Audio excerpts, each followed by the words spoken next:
ஆனா சத்தியமா சொல்றேன், இந்த மனுஷனை இந்த நிலைமையில பாக்குறதுக்கு ரொம்ப கஷ்டமா இருக்கு. கரூர்ல பாதிக்கப்பட்ட குடும்பத்தினரை நேற்று சென்னையில வச்சு நம்ம தளபதி விஜய் அவர்கள் சந்திச்சாரு.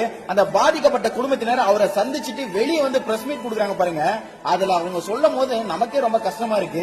ஏன்னா அத்தனை குடும்பத்தினரோட காலிலேயே அந்த மனுஷன் விழுந்து அழுந்து மன்னிப்பு கேட்டிருக்காரு. தயவு செஞ்சு என்ன மன்னிச்சிருங்க, உங்க குடும்பத்துக்கு என்ன தேவையா நான் பாத்துக்கிறேன், என்ன தயவு செஞ்சு உங்க குடும்பத்துல ஒருத்தரா ஏத்துக்காங்க அப்படின்ற மாதிரி கதறி அழுந்திருக்காரு. எல்லாரோட காலிலே விழுந்து மன்னிப்பு கேட்டிருக்காரு.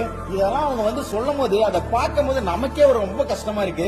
ஏன்னா எப்படி இந்த மனுஷன் கோடி கணக்குல சம்பாதிச்சுக்கிட்டு ராஜா மாதிரி இருந்தாரு ஜாலியா, அதெல்லாம் தூக்கி ஓரம் கட்டிட்டு என்னை இந்த நிலைமைக்கு கொண்டு வந்த மக்களுக்கு நான் ஏதாவது ஒரு மாற்றத்தை கொண்டு வரேன், அரசியல ஒரு மாற்றத்தை கொண்டு வரேன்னு சொல்லிட்டு மக்களுக்கு சேவை செய்யறேன்னு அரசியலுக்கு வந்தாரு. இன்னைக்கு அந்த மனுஷனோட நிலைமையை பாருங்க. ஆனா உண்மையை சொல்றேன்டா, பாவம்டா இந்த மனுஷன். நல்லது செய்யணும்னு வந்த இந்த மனுஷனுக்கு ஏன் தான் இப்படி எல்லாம் நடக்குது?